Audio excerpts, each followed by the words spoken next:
said thank you to your technically, we haven't. No. And we're not blocking the carriage. No, he hasn't yet, no. And we're not blocking the carriage, mate. It's private land.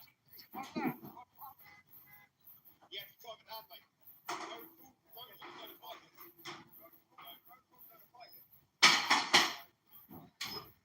Have you come from Ramsgate? You've come from Ramsgate.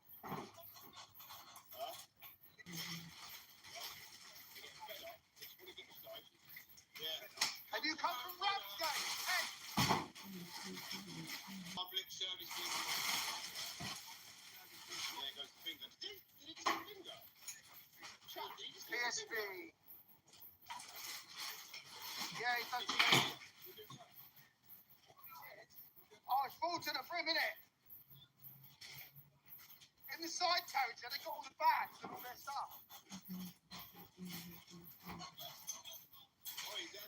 Welcome, like the lights, please, guys. Like the fucking lights. Is this the code? Jesus!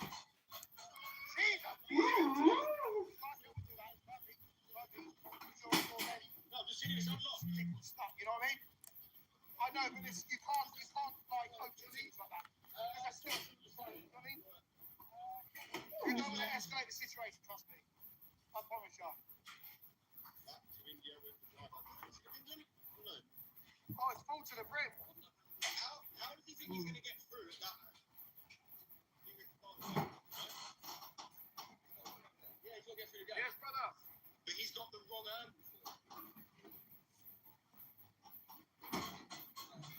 He needs to come over here and swing it in. It's a joke. Oh, let's go in front of him. Is that light bright? Oh, he here. He'll only run me over. That Coke Zero, I ain't charging up. Oh, who's giving me a tenner? I didn't see that. Sorry, I've been too deep. Oh, someone gave me £10. This is funny. Take his word. You've got witnesses. He hit you. That's a good point. So it's Debbie. Do I say thank you to Debbie? Thank you, Debbie. Big up. I just want to say thank you myself and my sister. Shazza Lee, appreciate all what you do. Thank you, Debbie. We love you, Debbie. We love you, Debs. Yeah, but welcome. We love the family, yeah?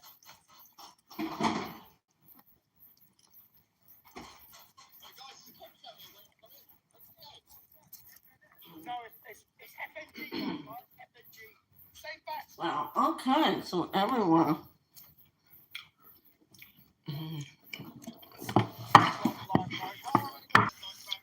Something out of the oven.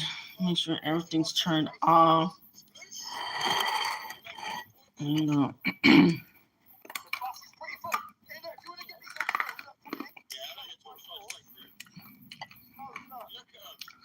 Before I start reading. Now for tonight's read, we're going to be starting off on page 920.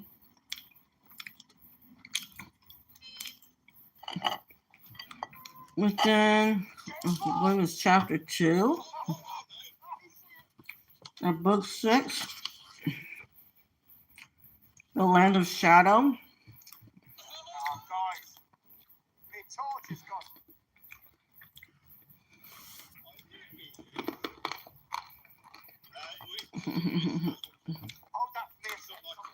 Okay, so let's see.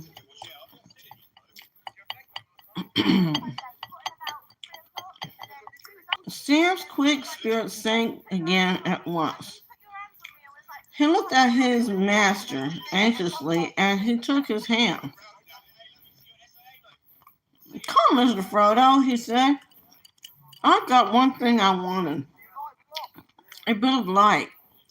Enough to help us. And yet, I guess, it's dangerous too. Try a bit further, and then we'll lie close and have a rest.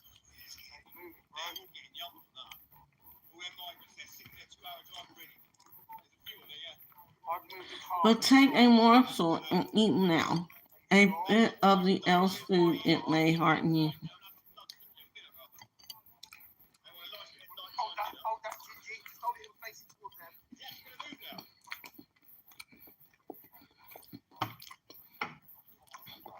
sharing a wafer of limbaugh and munching it as best they could with their parched mouths.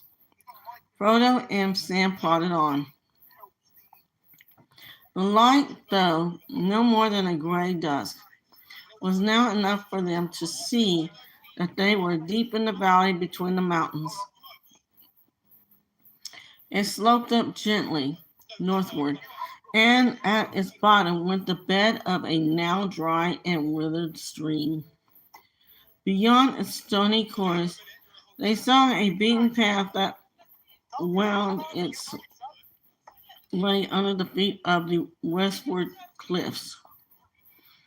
Had they known, they could have reached it quicker, for it was a track that left the main Morgul road at the western bridge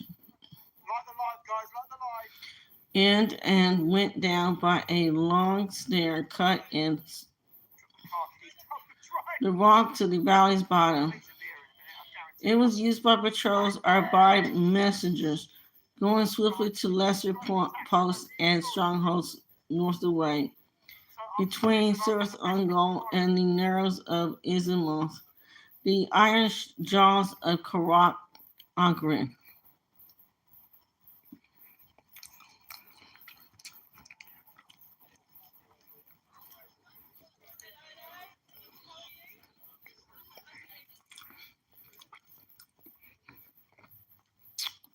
It was perilous for the hobbits to use such a path, but they needed speed.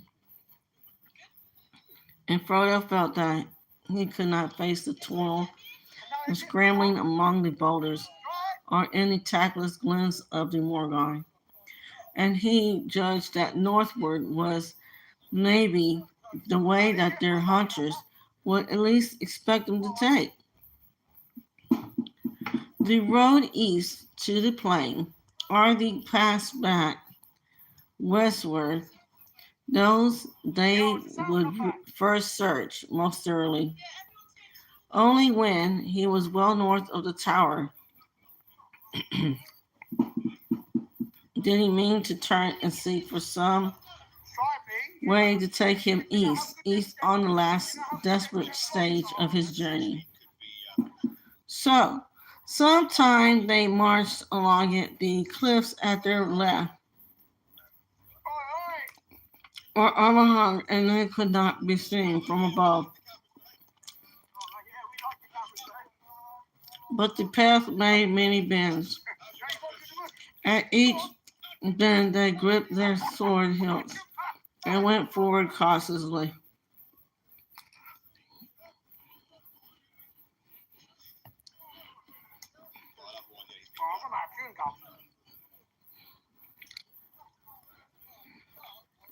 The light grew no stronger for Orduin, but still belching forth a great fume that, bringing upwards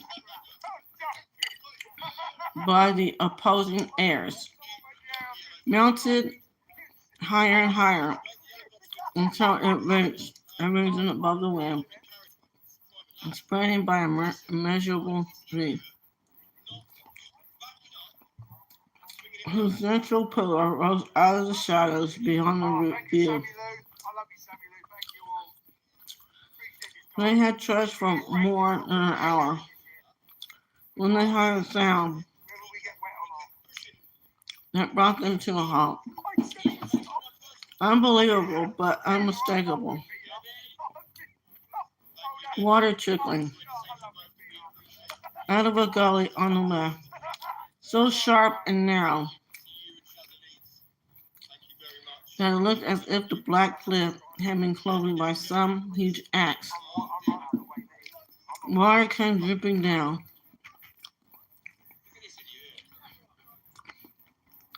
The last remains, maybe, of some sweet rain gathering from sunlit seas, but it faded to fall at last upon the walls of the black land and wandered fruitless. down into the dust. Here it came out of the rock in a little falling streamlet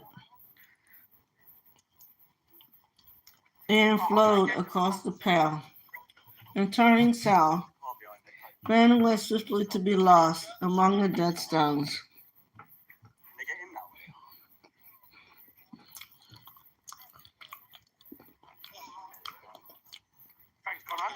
Sam sprang towards it. If I see your lady again, I will tell her, he cried. Light and now water. And then he stopped. Let me drink first, Mr. Frodo. All right, but there's room enough for two. I didn't mean that. If it's poisonous or something that will show its badness quick. Oh, better me than you, Master, if you understand me. I do, but I think we'll trust our luck together, Sam. Or our blessing. Still be careful now. If it's very cold.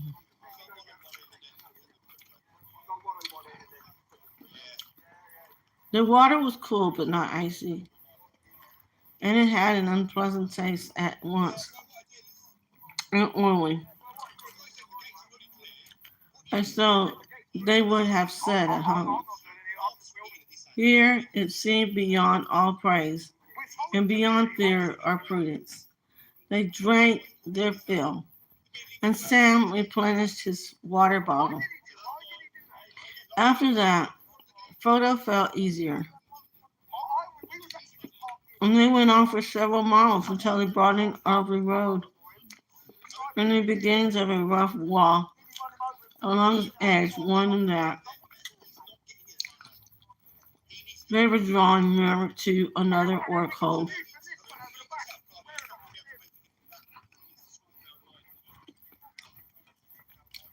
This is where we turn aside, Sam,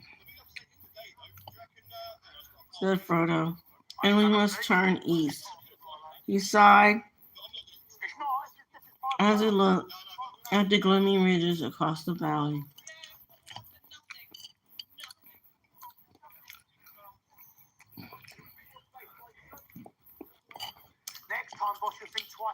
There.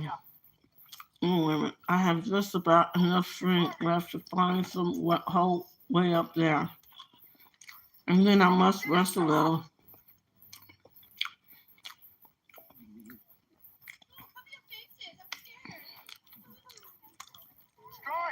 The riverbed was now some way below the path. He scrambled down to it and began to cross it.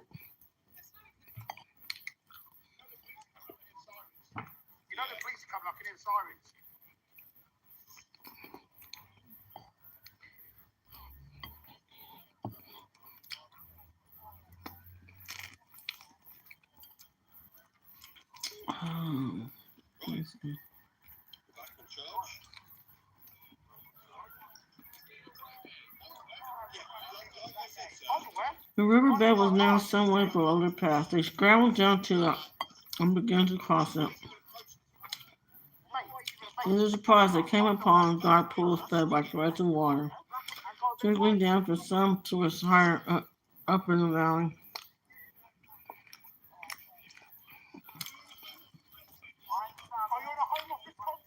Upon its outer margins, under the western mountains, water was a dying land. It was not yet there, and here things still grew. Harsh, twisted, bitter, struggling for life.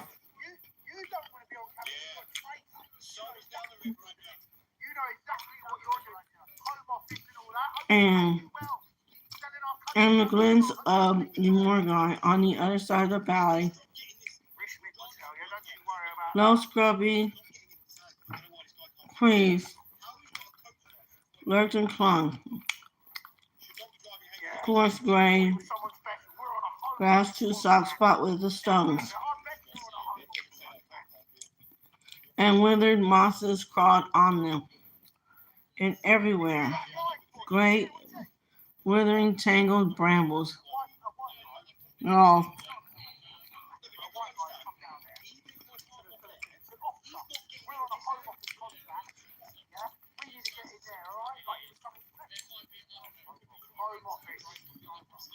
tangled brambles sprawled. Some had long stabbing thorns. Some hooked barbs that went like knives.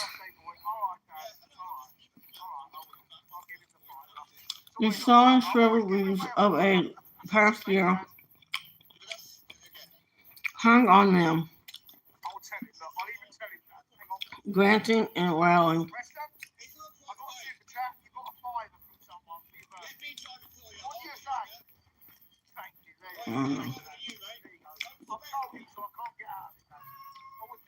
Mm.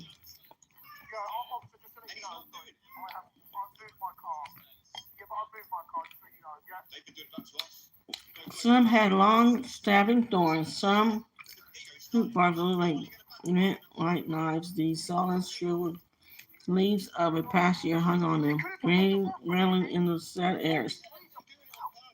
But the maggot-ridden buds were only just opening.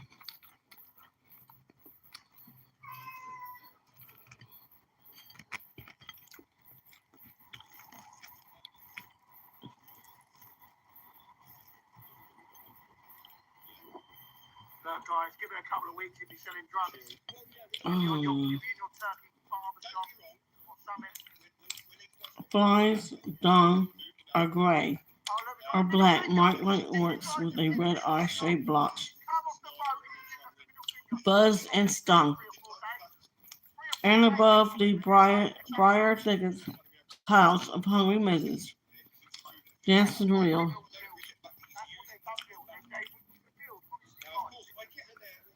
Art gets no good, and said Sam, waving his arms. I wish I got an orc's eye. I know a lot of new viewers are probably not going to look at it because it's horrible. Like, once you know what it is, you know. Give me the finger. Oh, yeah. I just don't know what he's not doing. Do you want us to move away from the game or?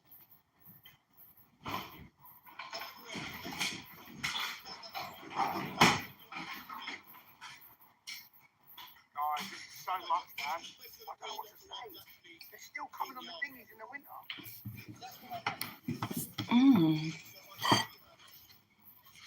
Do you know what? I'm not going to lie. At last, Frodo could go no further. They had climbed up a narrow, shelving ravine, but they still had a long way to go before they could even come in sight of the last craggy bridge.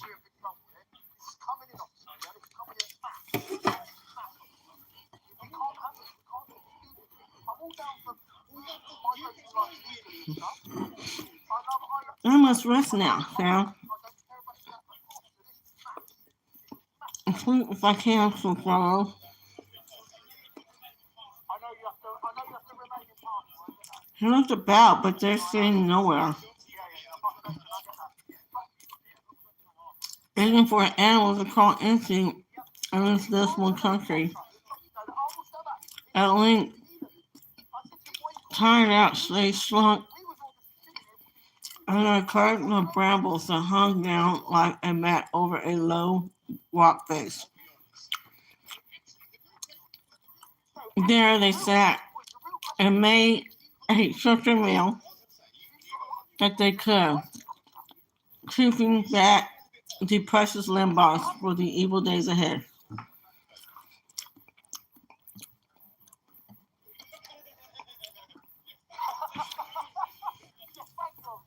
They ate the half of what remained in Sam's bag. A fair man's provision. some dried fruit, and a small slip of cured meat. Enjoy your home, boy. And they sipped some water. They had drunk again from the pools of the valley. That's all you have to do, officer. But they were very thirsty again. There was a bitter tang in the air of Mordor that died out the mouth. When Sam thought of water, even his hopeful spirit quailed. Beyond the Morgard, there was a dreadful plain of Gorgoroth to cross.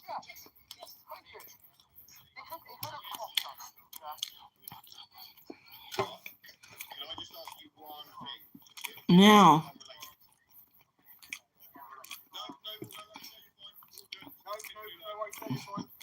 you go to sleep first, Mr. Frodo. He said, it's getting dark again. I reckon this day is nearly over.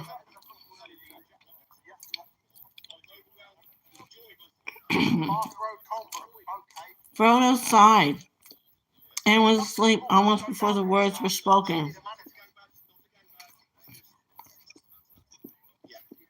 Sam struggled with his own weariness. And he took Frodo's hand and there he sat silent till deep night fell. Then at last, to keep himself awake,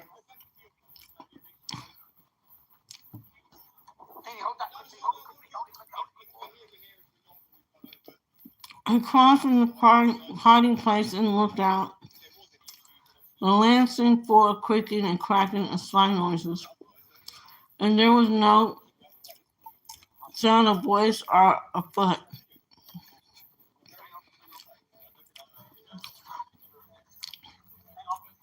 Far above the inflow of the wall in the west, the night sky was still dim and pale. There, peeping among the cloud rack above a dark tore high up in the mountains, Sam saw a white star twinkle for a while. The beauty of it smote his heart as he looked up out of the forsaken land, and hope returned to him. We're like a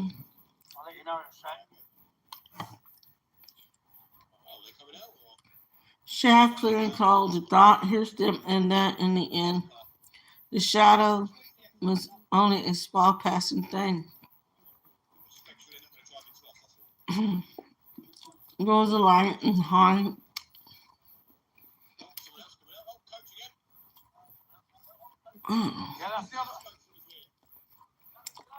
That's the first one, yeah. High view that forever beyond its reach. Very much. DM6160. His song in the tower had been defiance rather than outward.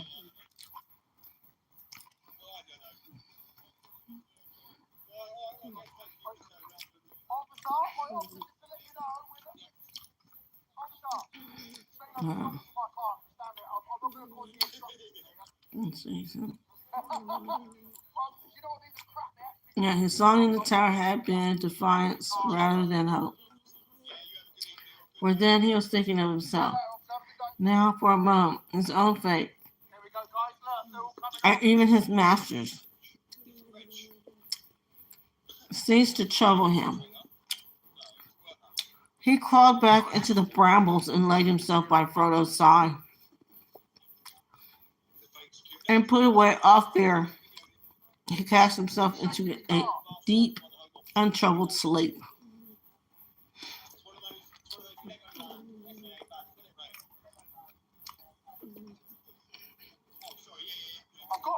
They woke together. hand in hand. Sam almost fresh and ready for another day. Frodo sighed. The sleep had been uneasy, full of dreams of fire, and waking brought him no comfort.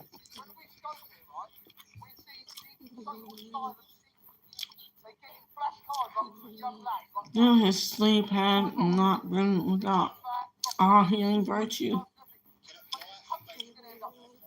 He was stronger, more able to bear his burden one stage further. They did not know the time nor how long they had slept. But after a morsel of food and a sip of water, they went up on the ravine until it ended in a sharp slope of screes and sliding stones. There, the last living things gave up their struggle. The tops of the Morgai were grassless, bare, jagged, barren as a slate.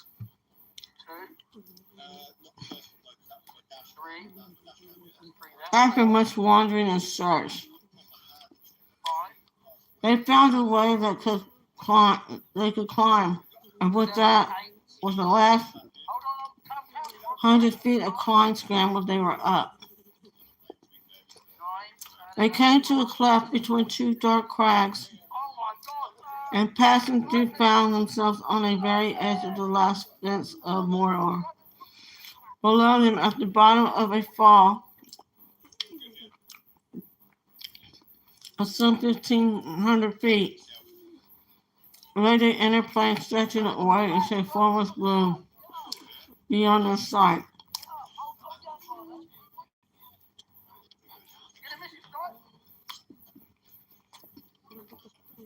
The wind of the world blew now from the west, and the gray clouds were lifted high,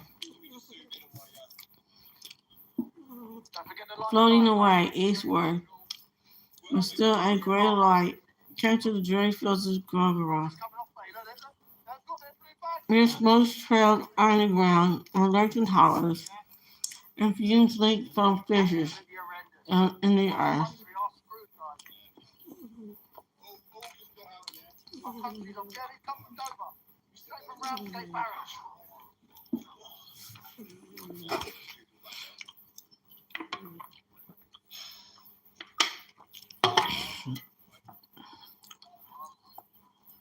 You sold us down the river, ain't you, mate? Ain't been alright. Our country's fucked now. Done us up. Still far away, 40 miles at least, they saw Mount Doom. Its peak founded in ashen ruin, its huge rising to a great height, where its creaking head was swathed in cloud. Its fires were now dimmed,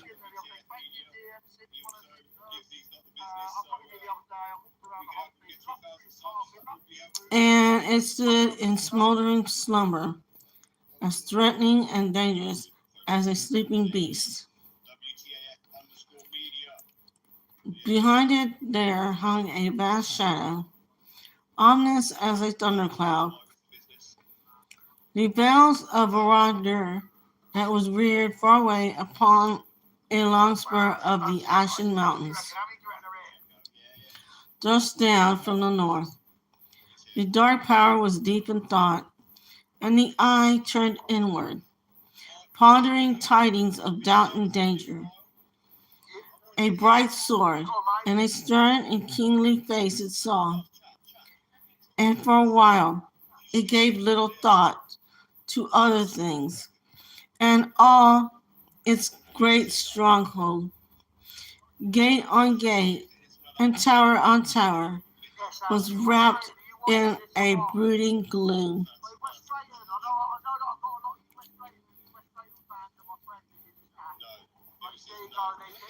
Frodo and Sam gazed out in mingled loathing. and wandered on this hateful land, between them and the smoking mountain, and about it north and south. All seemed ruinous and dead.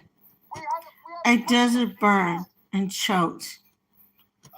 They wondered how the Lord of the realm maintained and fed his slaves and his armies. Yet armies he had, as far as their eyes could reach, along the skirts of the Morgai, and away southward there were camps, some of tents, some ordered like small towns. One of the largest of these was right below them, barely a mile out into the plain. It clustered like some huge nest of insects, with great dreary streets of huts and long, low, drab buildings. About it, the ground was busy, with folk going to and fro. A wide road ran from it, southeast to join the Morgul Way, and along it many lines of small, black shapes were hurrying. I don't like the looks of things at all, said Sam. There must be wells of water, not to mention food. And these were men, not orcs. Or my eyes were all wrong. Neither he nor Frodo knew anything of the great slave work fields away south in this wide realm, beyond the fumes of the mountain, by the dark sad waters of Lake Noon, nor of the great roads that ran away east and south to tributary lands, from which the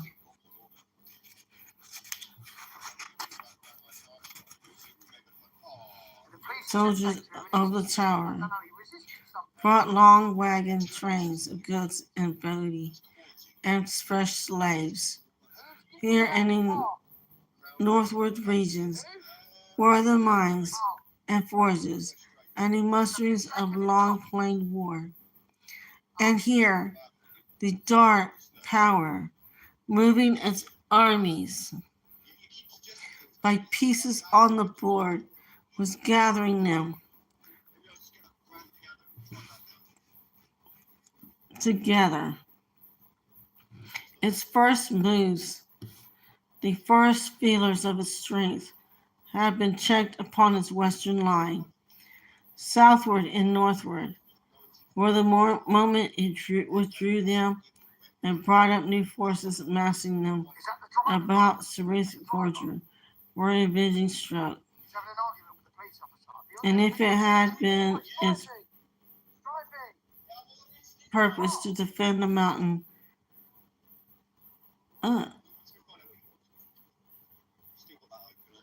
against all approach, it could scarcely have done more. Well, Sam went on, whatever they have to eat and drink, we can't get it.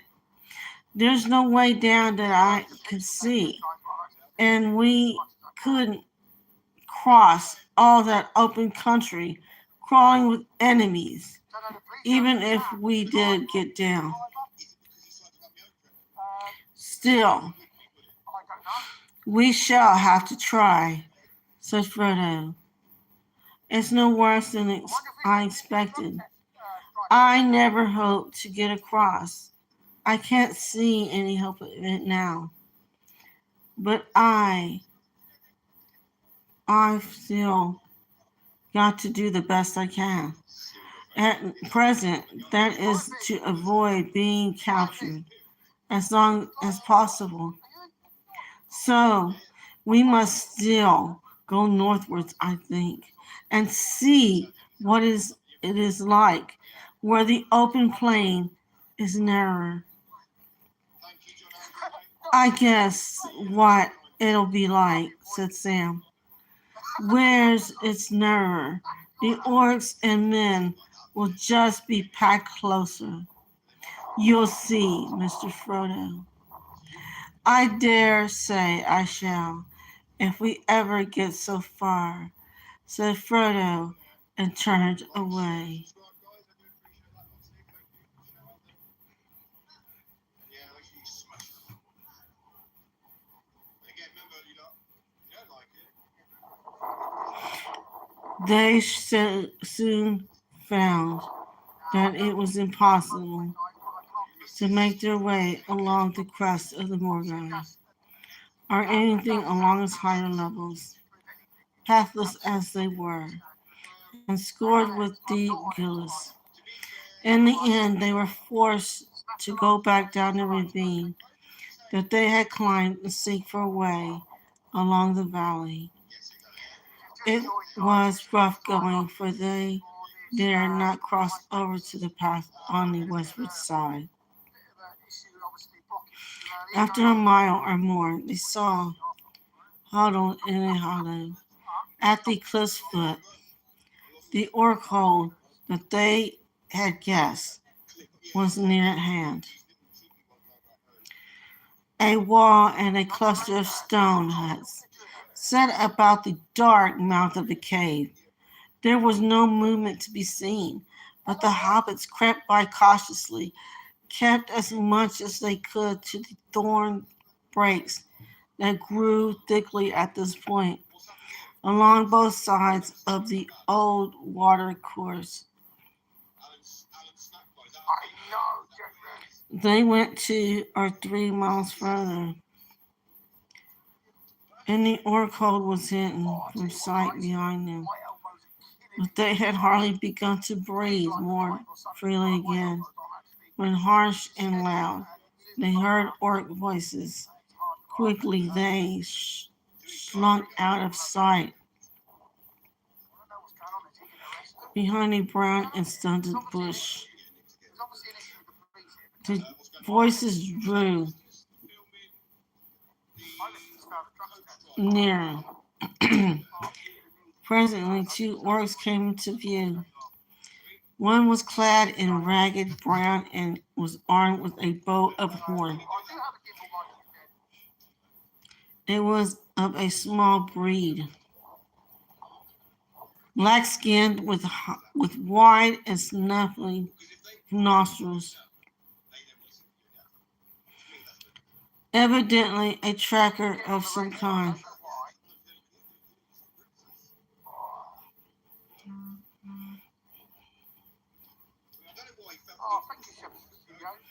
The other was a big fighting orc, like those of Shagrot's company, bearing the token of the eye. He also had a bow at his back and carried a short, broad-headed spear. As usual, they were quarreling, and being of different breeds, they used the common speech after their fashion. Hardly 20 paces from where the hobbits lurked, a small orc stopped. "No," he snarled. "I'm going home." He pointed across the valley to the orc hole. "No good wearing my nose on the stones anymore. There's not a trace left, I say. I've lost a scent giving way to you. It went up into the hills, not along the valley, I tell you. Not much use argue, you little snufflers," said the big orc. "I reckon eyes are better than your snotty noses." "Then what have you seen with them?" snarled the other. "Warn! You don't even know what you've been looking for." "What blames that?" said the shoulder. "Not mine. That comes from higher up. First they say it's a great elf in bright armor, and then it's a sort of small dwarf man said the tracker. They've lost their heads. That's what it is. And some of the bosses are going to lose their skins too, I guess, if what I hear is true. Tower raided and all, and hundreds of your lads thrown in, and prisoner got away. If it's the way you fighters go in, small wonder there's bad news from the battles. Oh yeah, guys, if you haven't Alex, Who says there's bad news? Shouted the soldier. Or my pal with his son, who says there isn't? just to get him up a little bit. WTA, That's cursed rebel talk, and I'll stick you if you don't shut it down, see? All right, said the tracker. I'll say no more and go on thinking. what's going on here? But that's the black snake that got to do with it all. That gobbler with the flapping hands. Thank you, cuz. I don't know. Nothing, maybe. But he's up to no good. Nosing around, I'll wager. Curse him. No sooner had he slipped us and run off than word came he's wanted alive. Wanted quick. Well, I hope they get him and put him through it, growled the tracker. He messed up. Was sent back there, pinching that cast-off mail shirt that he found and paddling around. Anyhow, said the soldier, why, before I knew he was wanted, I shot him. As neat. At 50 paces right in the back, but he ran on. Darn, you missed him, said the cracker. First you shot wild, and then you run too slow, and then you send for the poor trackers. I've had enough of you. He locked on. You come back, shouted the soldier, or I'll report you. Who to? Not to your precious shock rod. He won't be captain any more.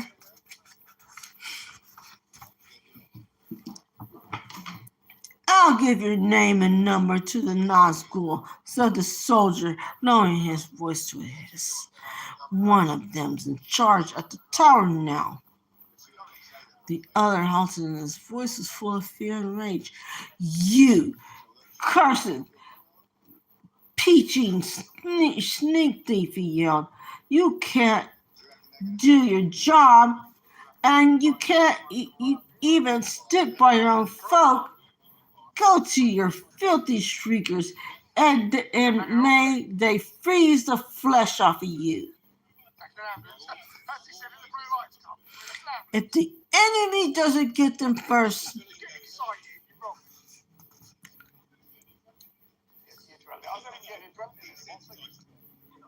they done in number one. I've heard, and I hope it's true. The big orc, spear in hand, leapt after him, but the tracker, springing behind a stone, put an arrow in his eye and ran up, and he fell with a crash. The other ran off across the valley and disappeared.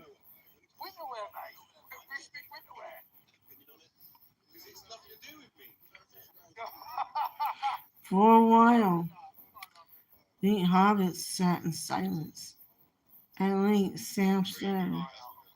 Well, I call that neat as neat, he said. If this is nice friendliness will spread about in Woodland, if our trouble would be over. Quietly, Sam, another whispered. There may be others about. We have evidently had a very narrow escape, and the hunt was hotter on our tracks than we guessed. But that is the spirit on Mordor, Sam, and it has spread to every corner of it. Orcs have always much hope out of it. 52, hold on, 52 seats. They hate us far more altogether, and all the time. Yeah, 52 seat coach. If those two had seen us, they would have dropped all their quarrel until we were dead. You're right, Almanac, Mark. Basically, we've had a coach. There was another long silence. Sam broke it again, but with a whisper this time. Did you hear what they said about a goblin, Mr. Frodo?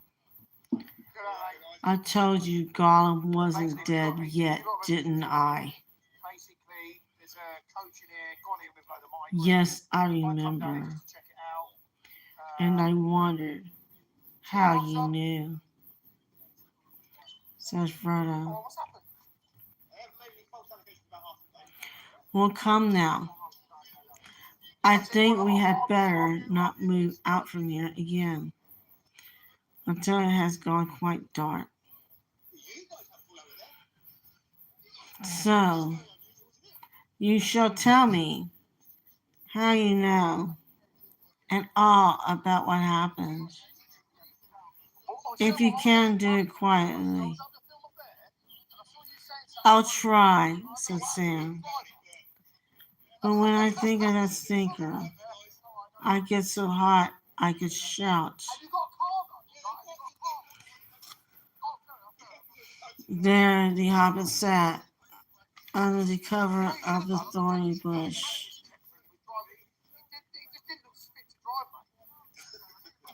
While the drear of light of Mordor faded slowly into a deep and starless night, and the lumps treacherous attack. And Sam spoke into Frodo's ear all about all that he could find words of the Gollum's treacherous attack, the horror of Shalem, and his own adventures with the orcs. When he had finished, Frodo said nothing but took Sam's hand and pressed it. At length he stirred. Well, I hope we must be going on again, he said. I wonder how long it will be before we really are caught. And all the toiling and the slinking will be over. And in vain. He stood up.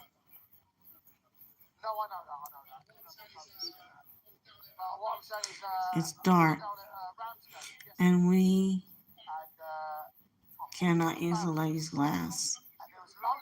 Keep it safe for me, Sam. I have nowhere to keep it now, except in my hand, and I shall need both hands in the blind night. Which thing I give to you? I have got an orc blade, but I do not think it will be my part to strike any blow again.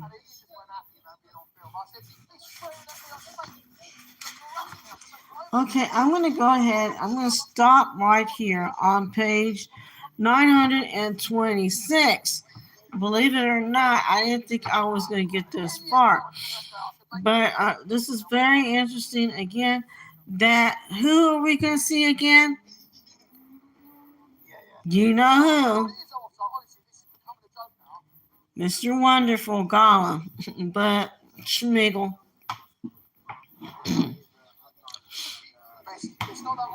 So we're going to see him again. And everyone, you can go ahead. I know it was just kind of a little slow tonight, but knowing that they were trying to get away and they had orcs on their tail, and they have to get to the big moment. What we're used to, what we had seen in the spoiler alert movie. of the Return of the King.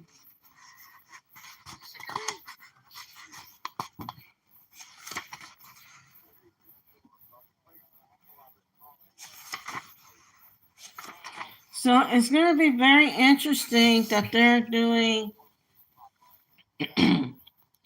They're going to do a movie based on Gollum and Schmeagol. If I see anything more about it, I will surely post it on the YouTube wall. So, with that, I'm going to go ahead and stop. Hope everyone is doing okay this fine Sunday. And hopefully,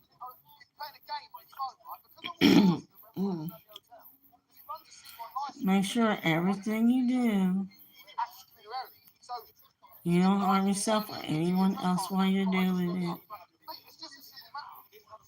Safe travels. Laters, my friends. It doesn't matter. It's still trespass regardless. It's still matter. It's like for instance, right? If you're buying from, say, Tesco, yeah,